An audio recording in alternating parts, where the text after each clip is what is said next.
The company that we chose to investigate is Cenovus Energy, and the product is oil.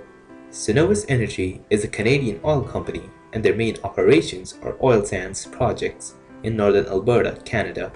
Cenovus was formed on November 30th, 2009 from the split of Encana Corporation into two highly focused and independent publicly traded energy companies. One was an integrated oil company, Cenovus, and the other was a pure-play natural gas company, Encana. Its roots date back to the 1880s and to the earliest days of the oil and gas industry in Western Canada. The major operation of the company is the Foster Creek project in the Athabasca oil sands. Cenovus is in a 50-50 business venture with ConocoPhillips. The oil sands in northern Alberta account for 97% of Canada's oil reserves and are the largest reserves of non-conventional oil in the world. The company has one of the largest production capacities in the Athabasca oil sands at 120,000 barrels per day. We chose Cenovus Energy and oil because there are many people who are not aware of Canada's blooming oil industry, and Cenovus is one of the largest Canadian oil companies. In fact, Canada has the third largest oil reserves in the world. The markets for Cenovus oil are consumers in both Canada and United States. There is no specific target market. At this point in time, everyone is dependent on oil. In Canada, 31% of energy is produced by oil, more than any other type. 36% of the oil is used for transportation. Most of the food in Canada is imported and has extremely high transportation costs. Therefore, due to our extreme dependency on oil, it is now a need. Oil is a scarce commodity. According to report, at the rate of current consumption, the oil sands will run out of oil in 40 to 50 years. The Athabasca oil sands are reserves of unconventional oil as opposed to the traditional oil wells. Oil is not found in its pure form, it is found as bitumen, a sticky black liquid. Bitumen has to be processed before petroleum products are obtained. The firm is able to charge high prices as global supply is restricted by a cartel, or in this case OPEC. To maintain competition, Alberta Oil has to restrict its own supply and support high prices because of the behavior of the demand in an oligopolistic market. Due to the kinked demand curve, a lower price does not increase quantity demanded. Instead, causes the firm to lose profit due to lower sales.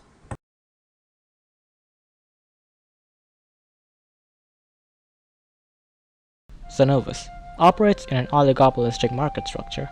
This is so because the huge oil market is dominated by only a few large firms. They have similar petroleum products, and there are significantly large barriers to entry. In 2011, Cenovus had a gross profit of $1.7 billion. There was an increase of about 163% from 2010. The gross profit in 2010 was $0.65 billion. Due to the extremely high operational costs, the net profit is only a fraction of the total revenue. In 2010, expenses were about 95% of the total revenue, and in 2011 they decreased to about 89%. Despite the large reserve of the oil sands, the cost of extracting bitumen is quite uneconomic due to high labor costs. The cost of mining operation is around $10 to $14 per barrel in Canada, compared to less than $1 per barrel in Saudi Arabia. The cost of capital is also a major portion of the production cost.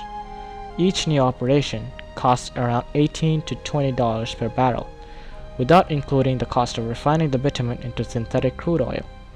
This brings us to a total cost of production of around $36 to $40. The bitumen is extracted mainly in two methods, either by open mining with gigantic excavators or by a cleaner but costlier process known as steam-assisted gravity drainage, or as SAGD. In this SAGD process, parallel horizontal well pairs are drilled from the well pads at the surface. One is drilled near the top of the target reservoir, while the other is drilled near its bottom.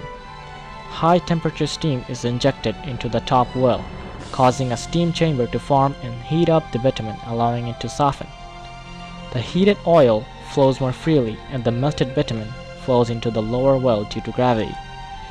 At the later stages of production, also known as blowdown, air or natural gas is used to replace the steam. The pressure continues to push the steam's heat into the reservoir to continue to soften the thick bitumen. The process increases energy efficiency.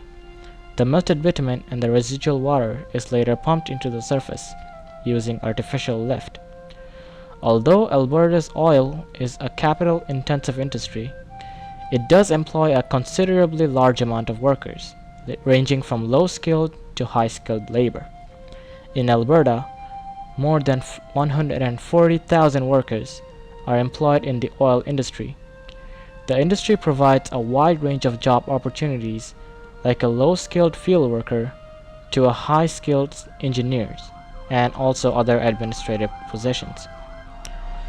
This is the only reason why employment is highest in Alberta at 68.1% compared to Canada's average of 61.6%. Oil is a scarce product and is limited in supply. All production is done in Alberta, where the oil sands are located. Bitumen is extracted and refined in Alberta, although some companies like the British Petroleum Company have refineries in the US. The benefits of refining in Alberta include lower transportation costs, availability of laborers, and resources. There was my Uncle Raymond. He had died with a brain tumor. And my granny, she died with cancer. And my Auntie Albina, the coin, her too with cancer. And my Uncle Nap on this side up here, him too, he had died with a brain tumor. So it was brain tumors and cancer they mostly died of. I moved down here 9 years ago from Edmonton, Lac-La-Biche, to come raise my kids down here because I grew up here. This community is supposed to be a good community to raise their family. Both my sisters both got cancer, and I'm just worried my kids will end up getting it, or I will end up getting it. My parents. We all cope. Everybody grieves. The oil market is currently in a market failure. This market failure can be classified in negative externalities due to the gap between the social and private costs. A large amount of water and energy is required for the extraction of oil in these oil sands. Roughly 250 gallons of water are used and 222 pounds of carbon dioxide is released to extract only 1 barrel of oil. Most of the water is contaminated after the process and is stored in big tanks called tailing ponds. These ponds pose danger to wildlife as well as affect the water systems. Pollutants released into the air during the extraction process speed up climate change.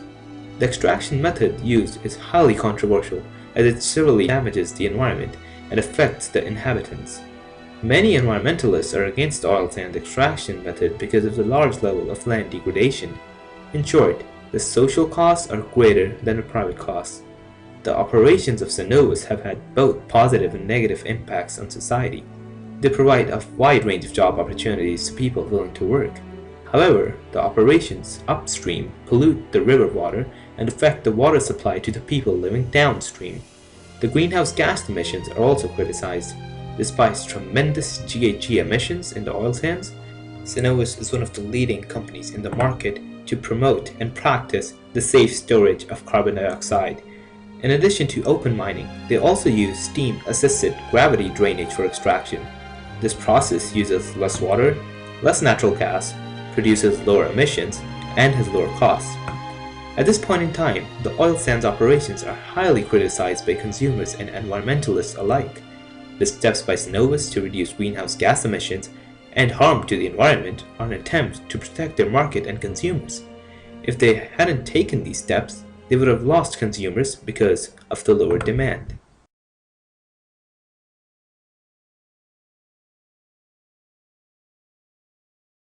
The solution to the oil sands market failure lies in the government intervention. The government can put a limit on the amount of pollutants released by these industries and impose a tax on those ones that exceed the limit. This will shift the supply curve to the left and increase the price, which will in turn decrease the quantity demanded. When the supply will shift from the free market outcome E1, there will be a shortage and the producers will increase their price. The higher price will decrease the quantity demanded, and there will be a new equilibrium point at socially optimal point at E2. As the supply will go down, the social costs will go down as well, as there will be fewer units produced, shown by the red arrows. On the other hand, as price will go up, the private costs will go up as well, as people will have to pay more for the same number of units, shown by the blue arrows. Eventually, the externalities, EX, will no longer exist, as the social costs equal the private costs at the new equilibrium point, E2, which is the socially optimal outcome. This will be better than the current situation because there will be no more externalities. It will decrease the social costs and also reduce the dependency of consumers on oil. In conclusion, Cenovus is one of the best companies in the oil sands, but it still has a long way to go because it's relatively new. The company is promoting green practices and has an extremely high profit and production capacity.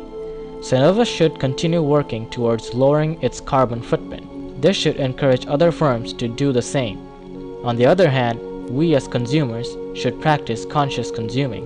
We should try to lower our dependency on oil so that the demand can be met by the dwindling supply.